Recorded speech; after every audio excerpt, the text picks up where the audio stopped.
Hello and welcome back to Game Brigade. I'm your host Brian, and on this show we do reviews, previews, playthroughs, and have discussions of your favorite games. So if you're new here, please consider subscribing. If you are new to the Kickstarter callback series, this is where we go back 1 month and take a look at the games that I backed or didn't back in November. So this is a series that we've been running for a few months. I've been really impressed with the feedback you all have been having on this series. So let's get into it. Before we get too far, I am going to be having the USS Freedom giveaway at the end of this video. So if you are interested to see if you won, please make sure you check that out. So without further ado, let's go ahead and bring up the first game. So generally when I do these videos, I will always cover games that I specifically covered on the channel. I think those are usually the games I'm most interested in, but there are times where games will not be featured on the channel that I'll cover here in the Kickstarter callback. So just in case you're wondering why I cover a game or two that I didn't touch on, that's why, Okay. So first game, I did do a review on this one, Atlantis Rising, and I did end up backing Atlantis Rising, and I believe I went all in. Yeah, you can't see here. Oh, there you go, all in. Again, I'm a hypocrite, guys. I said in the last video, don't go all in. Well, this one I actually feel pretty confident that it's going to be a pretty good game in my player group. I really wanted the playmat because as a collector of playmats, I've got a bunch of playmats I love. I enjoy playing with them, and I felt like Atlantis Rising was a good fit for the primary gaming collection of my collection. A game that I feel like doesn't take too long to play, will probably be a fairly good game for a wide variety of people in my player group. So I expect that this is going to get a good amount of play. So that was one of the main reasons I looked at Atlantis Rising. It felt like another game that fit into that primary role, wasn't as nichey, and I really liked the theme. I don't have an Atlantis game in my collection right now or anything that deals with that kind of mythology, so I figured that this would be a nice little pickup, and it had very solid reviews out the door up front. One of the biggest things that I talked about in the review of this one is that yes, you can buy this at retail, but every retailer I called didn't have any, and they were more expensive on Amazon. So instead of chasing that down and playing that game, I'd rather pay $3 because they had great shipping costs on this, and just secure my copy. I don't mind buying directly from the retailer either, even though I do try to support my local shops as much as possible, which we'll talk about in this video. Okay, so Atlantis Rising, I did that one. Freedom 5. I did not cover Freedom 5, and not that I didn't want to. I really wanted to cover this campaign. I just couldn't get it in line with the schedule that I had designed for myself. So I apologize to you guys because I know a few of you actually requested I covered it. So Freedom 5 was a game that I was teeter-tottering on, mostly because I'm not a comic book superhero fan. Like, it's not that I don't like them. Like Marvel and that whole, multiverse, I never really got into it. The only comics book I read was Spider-Man. I think I only read maybe 12 comic books as a kid. So this stuff doesn't excite me as it does some people. But as the campaign came into the final 48 hours, I was really liking what was occurring here and what was developing and how the campaign had shaped out. And I was like, you know what? I think this is worth a back. So if you check here on the side, you probably can't see it. I ended up not backing this game, but not because I don't want this game. So remember what I talked about? I always say, you can't see it, support your local retailer if you can. This one actually says something else, but it's support your local businesses. I reached out to my local board game store and asked if they're going to be picking these games up on Kickstarter, and they said they were. And so I'm just going to pre-order this through my local retailer. One, it saves me shipping. I don't have to pay shipping, which is a bonus. And two, they get my business because they probably have some deal with the manufacturer or the publisher here to get a discount. So win-win. So I'll be getting this game anyways, even though I didn't back it. So there's that. Okay. Burncycle, Chip Theory Games. I also did cover this. I'll put a little card up here now that I think about it for the games that I covered. So click that if you want to see my review of Burncycle. Burncycle was one that came out the gates flat, and it did not capture me in any way. I think because that flatness, I know the quality that Chip Theory Games creates in their games.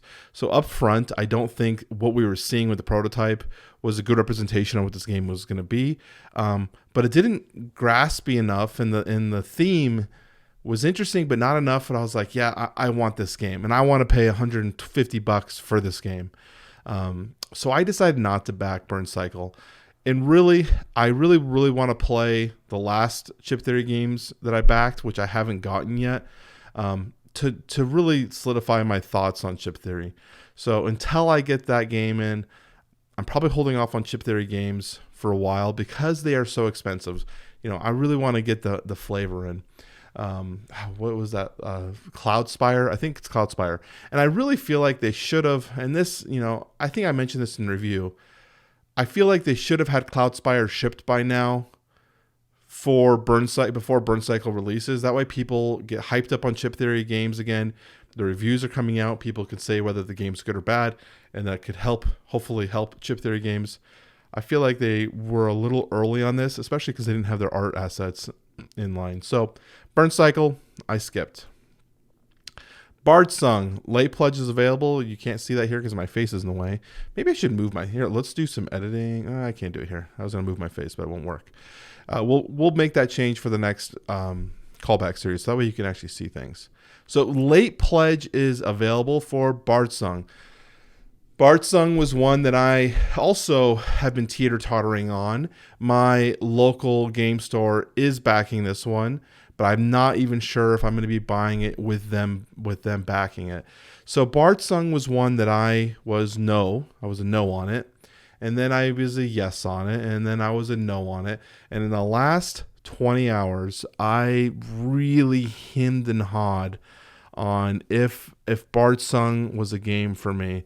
I liked the direction. I liked some of the things they were doing, but I don't know if I really want another random generated campaign game, right now. I have a few large games that I've backed, large campaign-based games. So and it's funny because Alex from Board Game Co. talks about this too, and I feel very much in the same vein at times where I really am trying to be careful with the amount of campaign games that I am personally backing, just because when you're making content, we have a lot of things we have to review, we have to play, and we don't get as much time to sink our teeth into these games. Not that I don't want to, and not that I'm still going to try my attempts to play every campaign game that I have, because those are usually the games that I want. The campaign games are the games that speak to me. So Bardsung is on the back burner. What I'm probably going to do is wait till reviews come out and see what's left at my local game store, if there is any copies left. If there's not, well, oh well. I didn't miss out. But, if the reviews come out and it's very positive and they still have some copies, yeah, I'll pick it up. So there we go. USS Freedom. I was lucky enough to be asked to cover this game for them, and I did a little unboxing video. You can see that unboxing video up here if you'd like to see that. And when I unboxed it, it was an unboxing video. Obviously, I was doing it blind. I do all my unboxings blind. I don't really know what I'm going to be expecting. And everything about USS Freedom that was presented to me was everything that I wanted in this game. Like, I loved all the pieces. I kind of did feel like they kind of like, oh, that's a cool idea. That's a cool idea. This is a cool idea. And then let's see if we can meld them together. And at the core, I think there's something really good there. Obviously, I told them that the rules needed a little bit more refinement. They were very much aware of that, and they said we are working diligently on these rules and the clarity of them, because to me that was the only thing that was holding me off. So I am currently backing this game.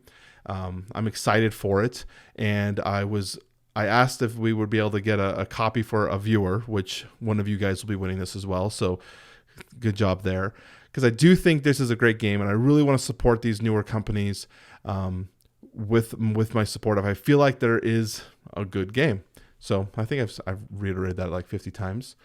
I feel like, did I cover this? I can't remember if I covered this or not in the last video. Well, we're going to do it again. Endless Winter late pledge is available. I did back Endless Winter, but I'm only in it for $1 at the moment. I'm just going to wait in the pledge manager to see where things evolve and go from this one. I do think this one could be another one of those games, just like Atlantis Risings, where it could fit very well in that primary player group where I think a lot of people would enjoy it. And again, it's got a really cool, unique theme, which I'm all about, having unique, different themes in my collection. I think it's a good way to keep your collection, have a good breadth of items. So this is one that I did back only for $1 for right now, but I'm excited for it. And I think there's something good here. My question is how much of the reason I didn't back more, pick a different pledge levels, I just don't know how many of the add-ons I need. I'm one who buys everything. It's just my vice. It's what I do as a Kickstarter or as a board gamer. So I'm really trying my hardest to stop that tendency. So that's why I did $1, and I'll let it sit for a while. So that is all of the active campaigns that I've backed, but I do have 2 things that I late pledged, and I felt like the late pledges is probably why I didn't back as much that could have been available. There was a lot of games in November. The first one is Etherfields. So this is one that I skipped the first time. I skipped the second time during the second late pledge roundup, and I figured it was done. Some of my viewers actually in the Discord were like talking about how they got their copy, and I'm like, oh, dang it, I really do want that game. And it came up on late pledge again. So this looks like, I think it's going to be an earlier spring shipment for this one. So I said, you know what? I wanted it. It's one that I talked about a few times in previous videos. I wish I had gotten it. Let's do it. So the thing reason I didn't back this originally, and why I kept holding off, is there was another game that I backed. I'm really curious what it is now. Dawn of Madness. I felt like Dawn of Madness is a game that played very similar in the realm of the Dream Realm. And I was like, how many Dream Realm games do I need? I mean, seriously. But I do think Etherfields has a very clean system. And from what I'm hearing from the early reviews is that the game plays very well. So if that's the case, I'm going in on it. Dawn of Madness, we're still out on this one. Haven't even, I don't know when we're going to be shipping this or getting it delivered. So that's one of the reasons why I originally didn't back Etherfields, is because I was on this one. So anyways, I will put the late pledge information down in the description if you guys are interested. The last one that I backed, I don't know if I should have backed this, but I backed, that's not it right here. Kingdom Death Monsters is actually the 1.6 I think they were talking about. Yeah. Kingdom Death Monster 1.6 core game, $350. Kingdom Death is a game that I've wanted for a while. It's been kind of like my holy grail game. And it's almost like the Gloomhaven, except it's 3 times the price. But to me, like, I had to have Gloomhaven in my collection for a long time, and when I got it, I was very happy, and it's been a mainstay. And then Kingdom Death, I heard about this one, and I was like, I don't want to pay $1,000 for Kingdom Death or whatever the freaking cost was, on the secondhand market. And so when it came up, an opportunity to buy it, pre-order, for a price that was pretty high, but I was like, oh, this will be a Christmas gift for myself. I had to go for it. So Kingdom Death Monster 1.6 core game. This is one that I've got already a lot of boss battlers on the way. Do I need another one? But this is like the big one. So, I might as well add it to my collection. I enjoy building minis in terms of like Warhammer 40K. So I feel like that's going to be fairly similar here. So let me know in the comment section down below if you guys think about what you think about that one. So we're going to fade back to here and wrap up. And then we're going to cut and go to, I have to go to a whole nother screen here for the giveaway. But again, thank you everyone who stayed and watched the show. Let me know what you guys backed in this one. Do again, hashtag callback. Let me know what you guys backed in the month of November. I always enjoy seeing what people back. I always ask like, what did you back? What did you do? I'm always curious. But with that, we are going to go ahead and get to the giveaway for USS Freedom. So let's go ahead and get to that. Okay, so we're about to go. I had to set this up to get the right video thing set up. Looks like we have 45 total unique comments. So thank you for everyone who commented on the video and entered. Remember, for this one, you have to pledge at least $1 into the pledge manager before the campaign ends. So that's why I'm doing this right now, to hopefully you guys get enough time. So let's go ahead and start. Nipsey.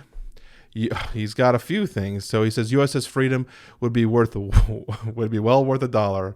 And then collection. I don't have an issue yet, but I have an alarming amount of introductory games for those who are overwhelmed by some more complex ones. Eventually, I'll have to cull if I find that's not being played, or I find something that does the same mechanics but better. Nah, I should learn how to read better. That's why I do not DM dungeons anymore. So congratulations, Nipsey. Congratulations again. I appreciate everyone who always enters the giveaways. Nipsey, I will go ahead and reply to you here. But we'll go ahead and wrap this up. Thank you again. Talk to you all later.